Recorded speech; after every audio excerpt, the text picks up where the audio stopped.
இங்க பாத்தீங்கன்னா காளையோட ரொம்ப சூப்பரா இந்த பொண்ணு ரெடி ஆகுறா. இந்த பொண்ணோட அம்மாவும் சீக்கிரமாமான்னு சொல்றாங்க. இப்படியே கோயில்ல இந்த பொண்ணோட அம்மாவுக்கு ரெண்டாம் தரமா கல்யாணம் பண்றாங்க. கல்யாணம் முடிஞ்சது ரொம்பவே சந்தோஷமா இந்த பொண்ணு கூடவும் போட்டோவெல்லாம் எடுத்துக்கிட்டு வீட்டுக்கு வராங்க. இப்படியே சில நாட்களுக்கு அப்புறமா இந்த பொண்ணு உட்காந்து படிச்சுக்கிட்டே இருக்கும்போது இந்த பொண்ணோட அம்மாவும் அந்த பொண்ணோட எக்ஸாம் பேப்பரை எடுத்து பாக்குறாங்க. எக்ஸாம் பேப்பர்ல மார்க் எல்லாம் கம்மியா இருக்கத பார்த்த இந்த பொண்ணோட அம்மாவும் நீ சரியா படிக்கிறது இல்லையான்னு பொண்ணை திட்டுறாங்க. அந்த இடத்துக்கு வந்த இந்த பொண்ணோட சித்தப்பாவும் தன்னோட மனைவியை பார்த்து எதுக்கு பொண்ணை கேக்குறாரு.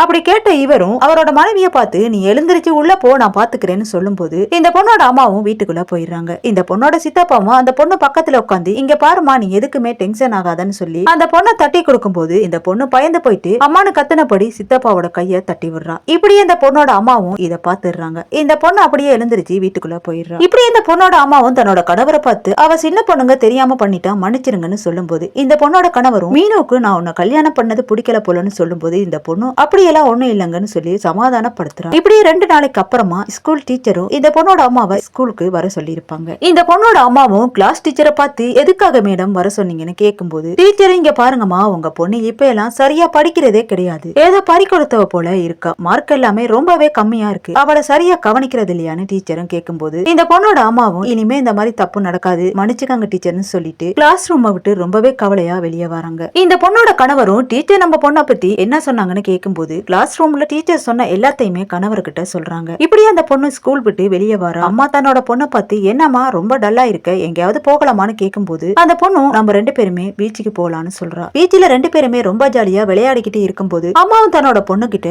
ஏமா நீ இப்ப சரியா படிக்கிறது இல்ல, சித்தப்பா உனக்கு பிடிக்கலையான்னு கேட்கும்போது கோவத்துல எழுந்திருச்சு அந்த பொண்ணு கடலை நோக்கி ஓட ஆரம்பிக்கிறா. பொண்ணை சமாளிச்சு பக்கத்துல அழைச்ச அந்த அம்மாவும் தன்னோட பொண்ணு புரிஞ்சுக்கிட்ட இந்த அம்மாவும் சித்தப்பா மேல உனக்கு என்னம்மா கோவம்னு கேட்கும்போது இந்த பொண்ணு சித்தப்பா நல்லவரு கிடையாதுமா, அவரு என்ன தப்பான எண்ணத்தோட தொடுறாருன்னு சொல்லும் போது இந்த அம்மாவும் என்ன பண்றதுன்னு புரியாம ரொம்ப கவலையோட தன்னோட வீட்டுக்கு அழைச்சிக்கிட்டு வராங்க. இப்படி இந்த பொண்ணோட அம்மாவும் கணவர்கிட்ட எதுவுமே காட்டிக்கிறாம நீங்க கொஞ்ச நாளைக்கு உங்க அம்மா வீட்டுக்கு போயிட்டு இருங்கன்னு இந்த பொண்ணு சொல்றா. அதோட நான் என்ன தப்பு பண்ணேன் என்ன வீட்டு விட்டு போ சொல்றீங்கன்னு கேட்கும் போது மீனவும் சித்தப்பா அழுதுகிட்டே அம்மா கிட்ட பேசிக்கிட்டு இருக்கத பாக்குறா. இப்படியே மறுநாள் சித்தப்பாவும் வீட்டை விட்டு கிளம்பும் போது மீனுவை விட்டு பிரிஞ்சு போற கவலையில மீனுவோட தலைய தளவி மொத்தம் கொடுக்கலான்னு போகும்போது மீனவும் தள்ளி போயிடுறா. மீனவும் சித்தப்பா போனதுக்கு அப்புறமா சித்தப்பா மீனுவுக்கு அன்பா வாங்கி கொடுத்த கிப்ட நினைச்சு கவலைப்படுறா. இப்படியே மீனவும் தன்னோட அத்தைக்கு கால் பண்ணி சித்தப்பாவை பத்தி கேட்கும்போது அவங்களும் இங்க பாருமா நடந்த எல்லாத்தையுமே கேள்விப்பட்டேன், நீ நினைக்கிற மாதிரி உன்னோட சித்தப்பா அவர் ரொம்பவே நல்லவரு, நீ தாமா அவரை தப்பா புரிஞ்சுக்கிட்டேன்னு அவங்க சொல்றாங்க. இப்படியே தன்னோட சித்தப்பாவை புரிஞ்சுக்கிட்ட இந்த பொண்ணு சில நாட்களுக்கு அப்புறமா சித்தப்பாவும் வீட்டுக்கு வந்துடுறாரு. மீனுவை ஹாஸ்டலுக்கு அனுப்பி வைக்கிறதுக்காக மீனுவோட துணியெல்லாம் ரெடி பண்ணிக்கிட்டு இருக்கும் போது ரூமுக்குள்ள வந்த மீனுவும் சித்தப்பாவை பார்த்து அப்பான்னு கூப்பிடுறா. இதை கேட்டதும் சித்தப்பாவும் எல்லைகள் இல்லாத சந்தோஷத்துல தன்னோட பொண்ணை வெளியே அழைச்சிக்கிட்டு போய் விளையாடிக்கிட்டே இருக்கிறாரு.